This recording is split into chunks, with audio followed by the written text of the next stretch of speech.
tonight's program. You can ask questions, but you can also type your questions into the chat as the program proceeds, and that way we can get to them at the end. Okay, very good. Thank you, Tracy. Okay, we're done with opening formalities, are we? Oh, yeah. There's my dog barking in the background. We are ready to go. All right. Okay. Well, good evening, everybody. Thank you for joining me, and thank you to Adams Memorial Library for hosting this program. I understand it's pretty cold in the Pittsburgh area. We're going to be going at least virtually to some warmer places tonight. And the topic is borders. And this is something that's fascinated me, or I think since childhood, when I went on vacations with my parents from the UK, where I grew up, to France and Spain and Italy. And we were always crossing borders, and I just loved the thrill of doing that. But then, as my life developed and I became an academic, I started thinking about borders, shall we say more broadly. Are they simply walls and fences and border posts? Or can we think of them in other ways?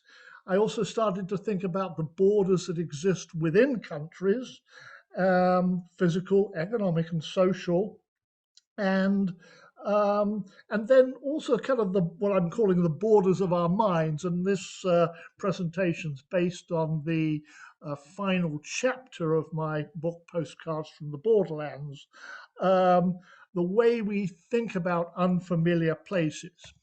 So I'm not going to read the list here, but these are some of the places I've traveled to in the last 25 years or so. I've been working as a teacher, trainer, consultant, researcher, mostly for international agencies, most recently for UNICEF, the United Nations Children's Fund.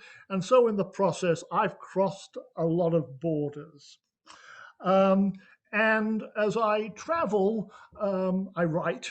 I write email essays to a list of family and friends, and I can invite you to join my email list at the end of the program tonight. And eventually, this has produced 3 books. The first on Central Asia, a region where I lived for almost 2 years and have visited many times. The Indian Ocean region, which has been more the focus of my recent work, and then Borderlands, the latest book, really wanders around from Asia to Africa to Russia to a bunch of other places, sort of bringing together some of these experiences. We're going to be going to Africa, Central Asia, and South Asia tonight. But we're going to start on, shall we say, more familiar ground. Now, is it okay to make jokes about New Yorkers to a kind of a Western Pennsylvania audience? I assume it is, right? Absolutely. Thank you. Okay, so, we all know that New Yorkers have an inflated opinion of their city and its influence. And I mean, this has been satirized a number of times here, but there's a famous New Yorker cartoon. And, it kind of shows, a conception of borders. And, there are lots of research studies that show that we tend to have maybe an exaggerated view of the borders of our regions or communities and perceive them as more important than more distant places. So this is satirized here. I mean, the rest of the United States is just a couple of city blocks long, it's sort of just all out there. And then Japan, China, Russia, vague specks on the horizon, 9th and 10th Avenue, the Hudson River, the borderline of civilization. This is not a new concept. This is a 1932 map from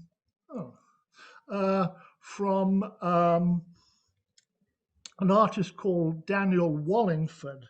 And he sold this by mail order, but you'll kind of sort of see that, Manhattan and Brooklyn sort of occupy this huge area. and the vacation land of Florida is really just south of Staten Island. So out as you get further west, states kind of wander around there. I was doing a presentation to a library in Illinois the other night, and we sort of see how much Illinois sort of wandered off into an outlandish location. But it's fun, but I think it does tell us something about the way in which we perceive the borders of our communities, our cities, and our states. So I'm now going to switch to another perspective about the United States, and this is a Soviet perspective. So let's see, I've got somebody else to admit here. Oh, I'm doing double duty. Let me just, oops, come on, map, move, please. Here we go. Okay, so, just one floor down from my office, I've got a large Soviet school map of the United States, and this is just one section of it. I don't know, Latrobe is not in there, but Pittsburgh certainly is. And this was a Soviet school map that portrayed the economic history of the United States from about the end of the 19th century to the early 20th century. I picked it up at a bookstore in Bishkek, the capital of Kyrgyzstan, in the mid-1990s, and I had a little fun getting it out of the country because the customs officials wanted to confiscate it. And I argued with them a bit that this was not a rare cultural artifact. And so they seized something else from my suitcase and sent me on my way. But I bought it out of interest. I didn't speak much Russian. I didn't know much Russian at the time. But when my Russian improved, I was able to look at this map in more detail. And I don't know if anybody out there knows any Russian, but I'll just explain a couple of things. The legend on the right shows mineral deposits, coal, oil, Железные rudy, which is the iron ore deposits. So those are marked on the map. The thing that fascinated me was all of these red flags. Oh, what are these? Much larger than the, kind of the things that indicated place names. So I thought about that, and I started looking at the dates underneath. And I think you could look at the Pittsburgh dates and Western Pennsylvania and kind of figure that out for yourself. The Homestead Strike. I mean, what they were doing here was they were telling the history of the United States through the lens of workers' movements, through strikes, labor unrest, on the legend Рабочие движения, literally workers' movements. And so that's where I got that. And so it was kind of fascinating because the most prominent things on the map were these flags. And so the real borders on this map are not state borders or national borders, they're kind of class borders, or the borders between the capitalist bosses supported by the government and the poor working classes. So that was the lens in which the geography and history of the United States were presented to Soviet school children. Now, you may think that all of this went away when the Soviet Union collapsed in 1991, but let me share this map with you, one of my favorite maps. Okay, this is an English version of a map by a Russian academic, a guy called Igor Panarin. And he predicted that just as the Soviet Union had collapsed, so the United States would fall apart and break into 6 regions, each under the domination of a foreign power. And I see Pennsylvania is going to join the European Union, which is just fine because Britain just left it, my former country. So I guess we need that. But, this looks ridiculous in a way, but Panarin was looking at issues such as immigration, the economy, and he was predicting a collapse of the dollar. He was predicting civil war, and then constructed this map as to what would happen to the United States. It looks very silly, but when I was traveling in Central Asia, former Soviet Union, in the early 2000s, people would come up to me and they said, "When is the United States going to dissolve?" I said, "That's ridiculous. Why are you saying this?" Well, it was because the theory was in pretty wide circulation. So these are the borders of the United States through this lens. And Panarin, as an academic, he kind of predicted actually the risk of disintegration was between 45 and 55%. But as with most of these things, that was left out of the reporting on the issue there. So it looks silly, but is it any sillier than some of the maps we have of other parts of the world? And one on the left is from the Philadelphia Inquirer, and it kind of pokes fun at our general views of what's happening in Africa: war, famine, disease, conflict. The one on the right, though, I think is actually in some ways more informative, and it's one of a series of maps that have been done which trace what happens. It's kind of the tyranny of Google. What happens? The most common adjectives Google auto-completes in answer to the question, why is such and such a country? Why is Nigeria? Why is South Africa? Why is Kenya so? And it fills in, and we get a lot of poors, a few hots, a few riches, and a few dangerouses there. But again, that sort of feeds into our whole notion of how we classify countries. So, my conclusions here is that we all construct mental maps. Oh, I think my wife's going to take that call. Based on our personal views and maybe our race, ethnicity, and as I studied when I was a history undergraduate in the United Kingdom, and I had to kind of keep up on changing borders in Europe across 300 years, like all these wars. What was going on? Who owned Alsace-Lorraine this week? So there was a lot to keep up on as borders changed. And we got another one there. Oops. I thought I admitted that person there. Okay. Okay, I'm trying to keep an eye on the top of the screen and admit people as they come in.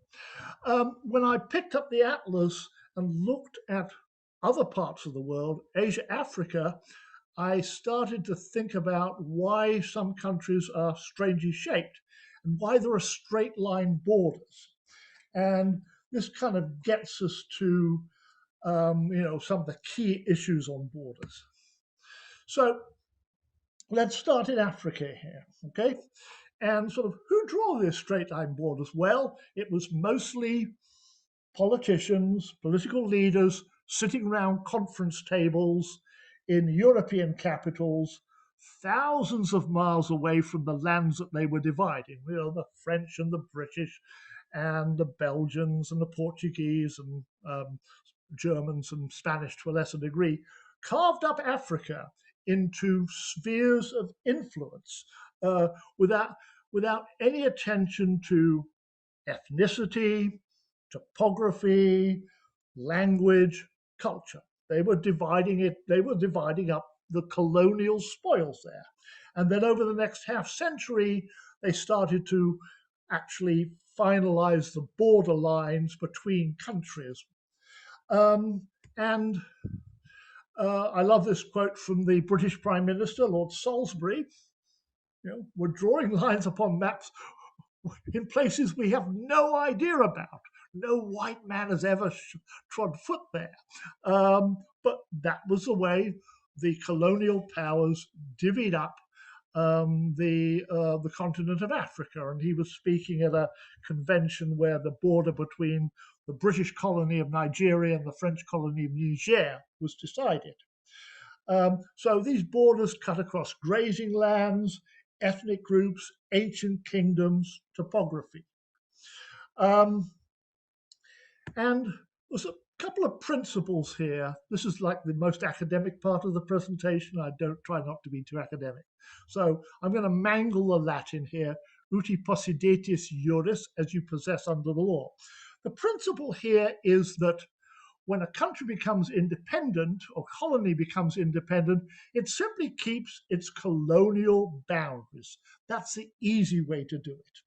And this is something that originated in South America in the 19th century when the Spanish and the Portuguese colonies were becoming independent. To avoid border wars, they simply said, okay, Argentina, okay, Chile, okay, Peru, you simply keep your Spanish colonial borders. The other principle, one of self-determination, is where people or their leaders decide whether to keep those borders or divide up the colony, usually into smaller parts.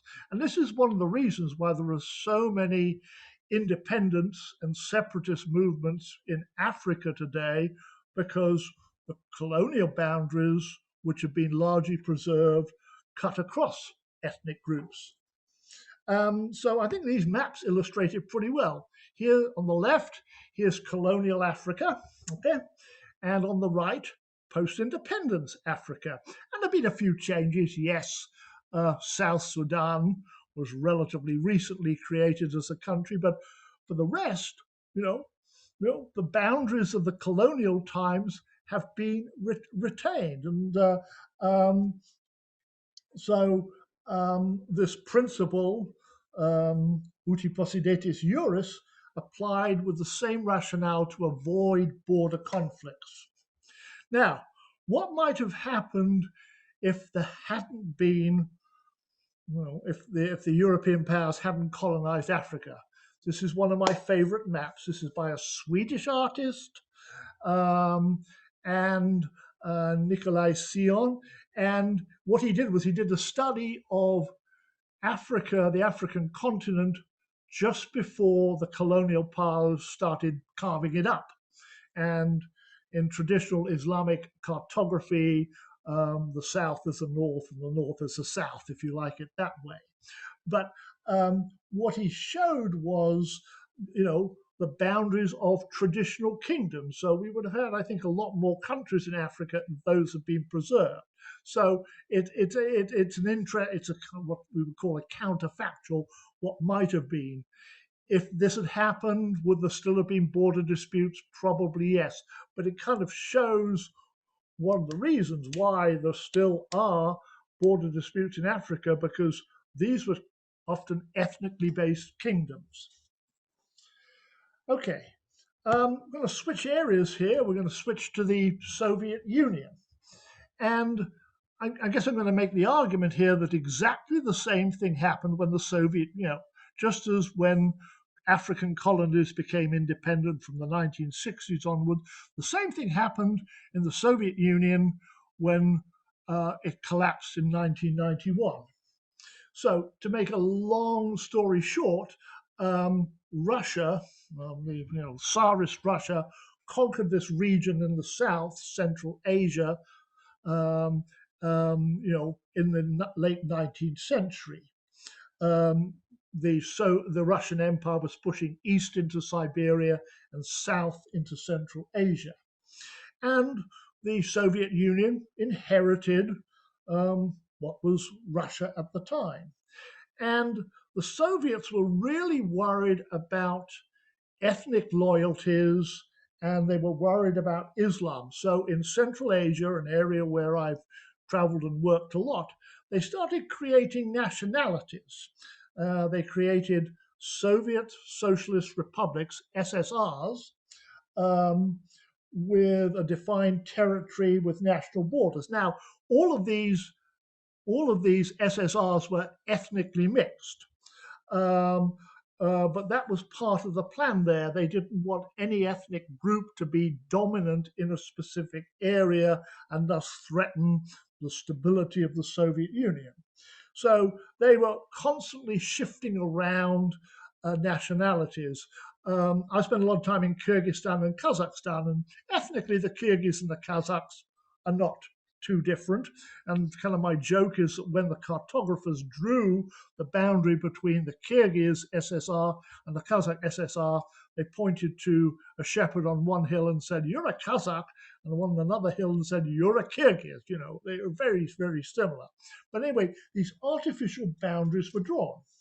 Now, for 3/4 of a century, this made no difference at all. Okay, you could move within the confines of the Soviet Union, you could move relatively freely between one Soviet Socialist Republic and another one. But then, when the Soviet Union collapsed in December 1991, suddenly people in each of these places woke up and found, oh, I am now a citizen of an independent country, Kazakhstan, Uzbekistan, Turkmenistan, Kyrgyzstan, whatever. And now there are national borders that I cannot cross. So if I'm a herder and I've got sheep and goats and horses, I can't move from my mountain pastures in the summer to my winter pastures. And, I can't travel across the border to go to the market or go to the school or to visit my relatives. Suddenly there are borders set up.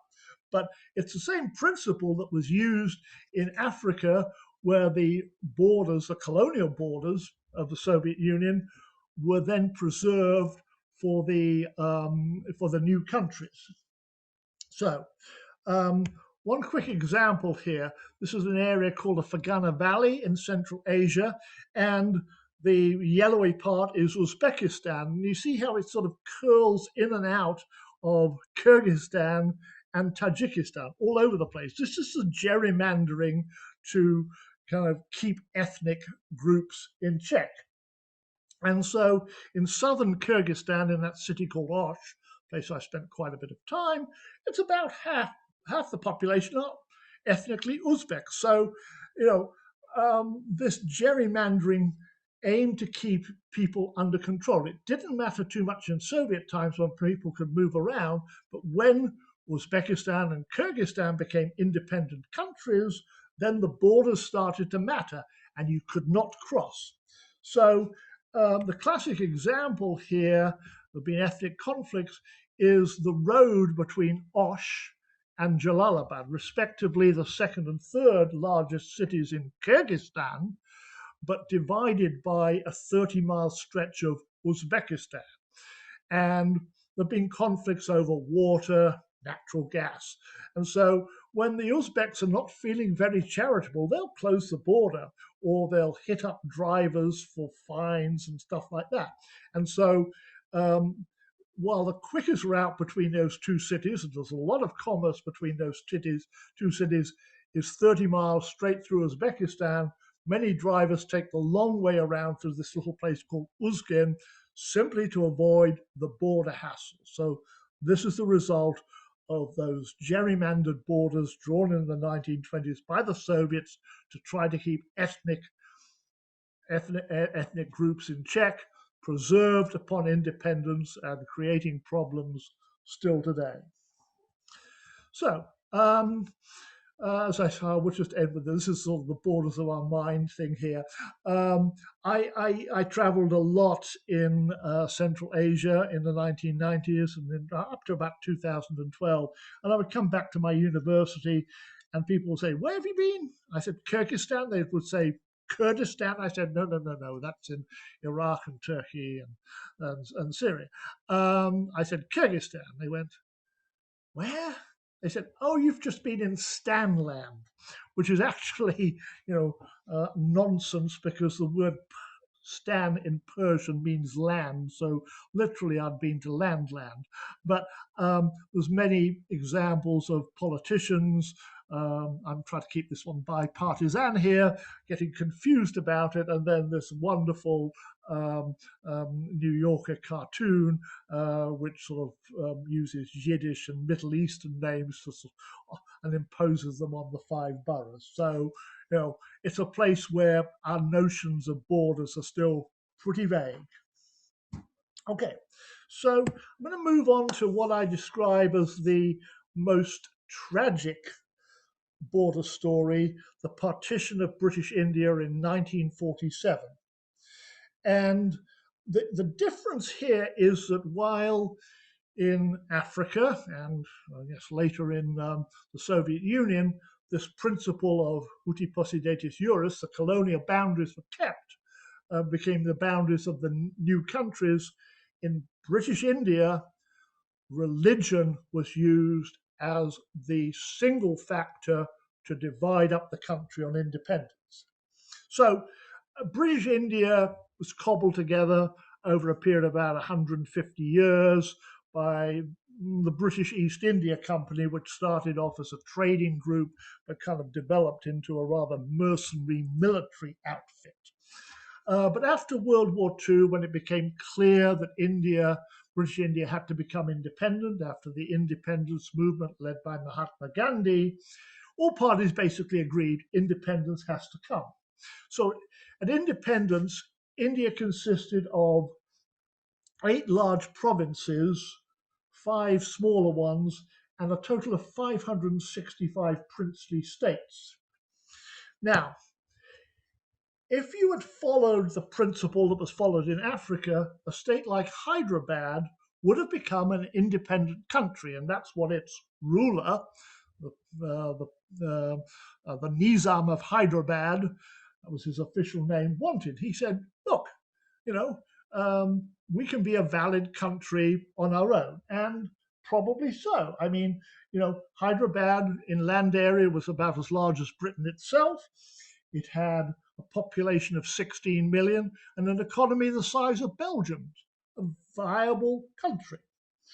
However, most of the princely states were much smaller than Hyderabad.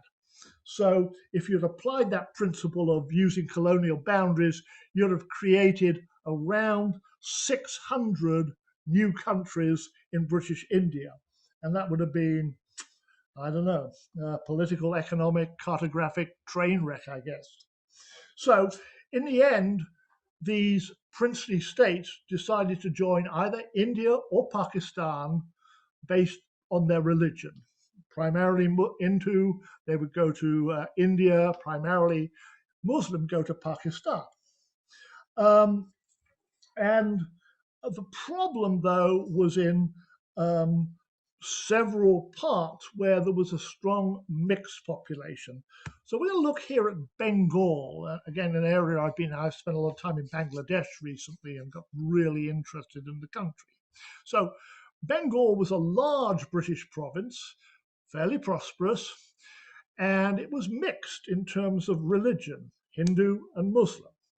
And the British in 1905 had tried to divide it up into a mostly Hindu West Bengal and a mostly Muslim East Bengal. And there'd been, people are not like that because Bengalis were more united by language and culture than they felt divided by religion. Bengal was the site of the Bengal Renaissance, a major 19th and early 20th century literary movement that produced a Nobel Literature Prize winner. So Bengal, was certainly, like Hyderabad, viable as a country, maybe even more. But because the decision was religion has to be religion has to define the borders, this is what happened. The British sent out this guy, Cyril Radcliffe, poor Cyril, who had no experience in India, and he was given the task of drawing the boundaries. And the problem was in 3 provinces, Punjab, Jammu and Kashmir, and Bengal, with roughly the same numbers of Hindus and Muslims. And he had to draw the lines, and he was working with outdated data and on a terribly short timeline. He was given, he was literally given about 6 weeks to do the job.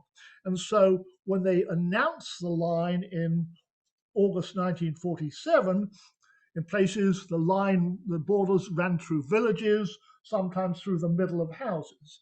And this led to lots of people, roughly 12 million people, trying to move, massive communal violence. It was a hurried decision, and it's one that still haunts us today with communal violence, especially in India. So this created a country called Pakistan. And I mean, just look at the map. Pakistan never made any sense, but because of the principle of religion used, this was how it was divided. The Bengalis of what was East Pakistan, had very little in common. The only thing they had in common with the Sinds and the other and the Punjabis and others of West Pakistan was religion. Different language, different culture, different traditions, different economy. So, 1,400 miles of India separated East and West Pakistan, and eventually, after the West Pakistan attempted to impose language, their Urdu language on the East, after a period of about 20 years, there was a 9-month liberation war, which led to the creation of Bangladesh. I think showing that the principle of dividing on the basis of religion was a recipe for disaster. So, but the borders drawn by Radcliffe still are problematic today. I think it's fascinating that the border, Bangladesh is almost completely surrounded by India, apart from a small border with Myanmar to the south. And when you add it all up, it's about half as long as the US-Canada border, but it's a very small country, about the size of Illinois or Iowa, albeit with 170 million people, about half the population there.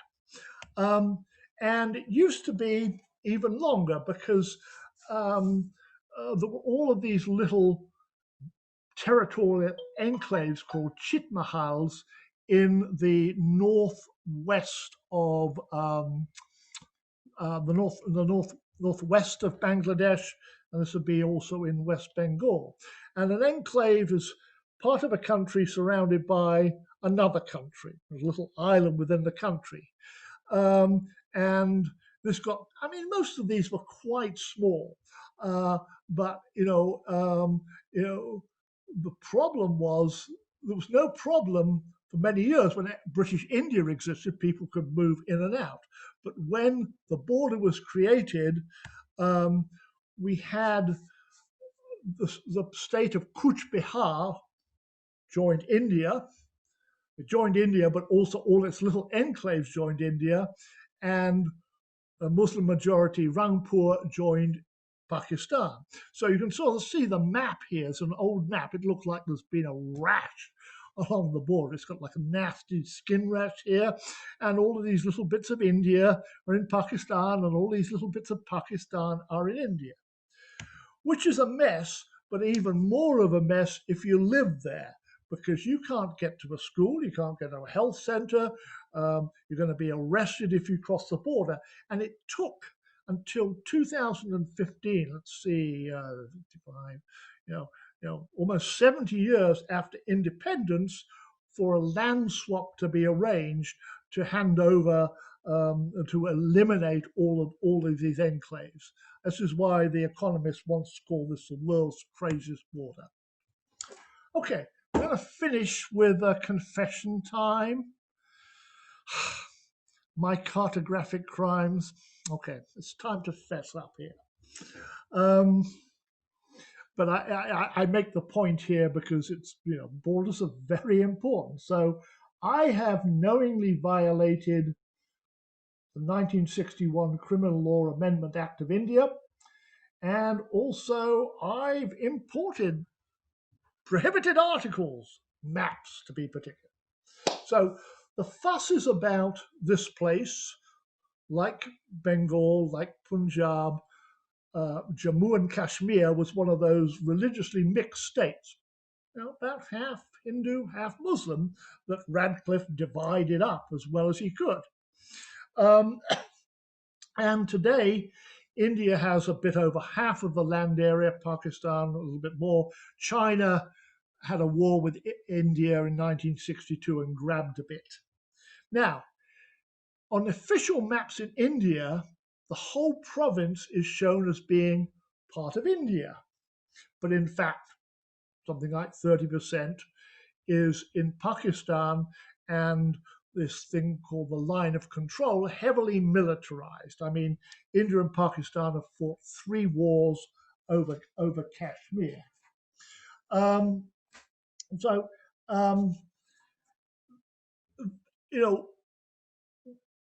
India, in particular, is very sensitive about this, and any maps in magazines, or produced by neutral parties that purport to show part of Jammu and Kashmir as controlled by Pakistan or as part of Pakistan really set off alarm bells. So Al Jazeera was forced to stop broadcasting for a week or so because some graphic showed a map that showed Pakistan's control of part of Kashmir.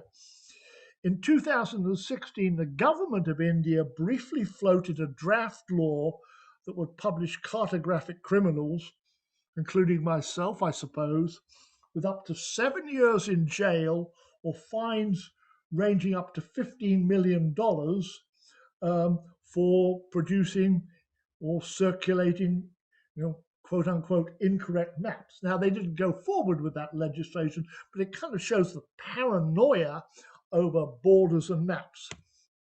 So there's a difference, I think, between printed maps where you can show some nuance and some detail and, shall we say, the Google view of the world. And let's recognize that Google does have an influence over the way in which people perceive the world and its borders. Now, Google's a business and it has to stay in business. So in order to stay in business, Google, how do I put this, localizes the borders. So if you're in India and you're looking at a Google map of India, you will see all of Jammu and Kashmir as part of India. That's good. But if you're in Pakistan, you'll see a different Google map which reflects more accurately the fact that about 30% of Jammu and Kashmir are actually controlled by Pakistan. So, I mean, I guess the lesson to draw from all of this is that each country, or at least its government, has its own ideas of where its borders lie, and they usually encompass, kind of like the New Yorkers, they usually encompass a larger area than it actually controls, certainly more than's represented on maps drawn by other countries or neutral parties, such as international organizations. So, increasingly, the borders around the world are not only physical borders marked by guard posts, barriers, and walls, but they're what interested parties believe and what they portray them in their media as being. So I'm going to just let's stop there. I'll be really happy to. I didn't pull up the chat box here, but maybe Tracy or Adam can relay any questions to me. If you're interested in, hearing from me more, and I really write like I talk, fairly informally. I'm doing kind of weekly travel blogs right now. I've got some Central Asia stuff going out. So just send me an email, and I will be happy to add you to my list. But thank you so much for your attention tonight, and I hope this has been as entertaining as anything you might have caught on Netflix at this particular time. We have one question in the chat, and then I've received a couple questions from others in the group. Oh, good. In the chat, Bev is asking, how do you handle language challenges in your travels? Not very well. No, that's a facetious response. Okay. Yeah, I mean, language is so important. And I mean, there's no way in which, unless one is a very talented linguist, you can learn enough of a language to even get by. What I try to do, and actually my wife is much better at this than I am, is I try to learn, some common expressions, some common phrases, okay? And I think if you show that you're making an attempt there to understand the language and you're interested in the language, people will reach out to you. They'll. Now, obviously, there's I speak pretty good French and reasonable Russian. Okay. So, that helps me in some places there, but obviously there are other places I go to where I have none of the language at all. And so I think learning a few phrases um, and um, and just being very honest about one's ignorance and open to being open to people helping you is important. I always try to travel as much as possible with people who do know the language. Okay, so because most of my travel has been for work, I'm usually with citizens of the country in which I'm traveling, and that's a huge advantage because not only do they literally translate for you, this is what this person says, they take it to another level, and this is what it really means. So I found that interesting. But I've had some interesting experiences. I mean, as I said, my Russian's not bad, but I've worked mostly in Central Asia, Kyrgyzstan and Kazakhstan, and I would go into an office for a meeting with somebody, and I would usually have an interpreter with me, and we'd start off in Russian. But then, if the other people in the meeting didn't want me to understand what was going on, they would switch to their native language, Kyrgyz or Kazakh. So there's these sort of interesting communication dynamics that go on there. I had a similar experience. I have no idea if I answered the question or not, but I rambled a little longer. That's quite all right. I had the same experience growing up when my mother, who was from Yugoslavia, which is not a country anymore, um, wanted to talk to my without the kids knowing she would speak German. And when she was growing up, her mother would speak Croatian for the same purpose. Yeah, yeah, yeah. Um, Yeah, okay, the other question. we're using language literally as a barrier there. Yeah, absolutely. Absolutely.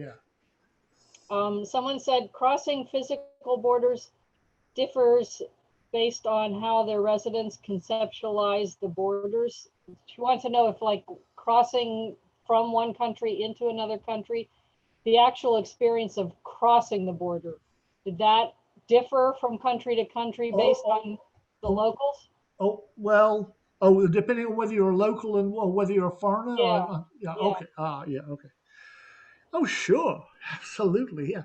Yeah. If you're a foreigner, you have money, presumably, and Uh, and therefore you are liable for the special transit visa that you didn't know you had to have. uh, So, I mean, it's no, I mean, no, I mean, I think there's a lot of different. I mean, for example, if you travel within Europe now, well, not exactly now because of the COVID-19 restrictions, but um, you know, there are very few. I mean, no border checks in Europe in normal times. You can drive from Greece to Denmark, okay, without going through a single border check because of something called the Schengen Agreement, passport-free zone.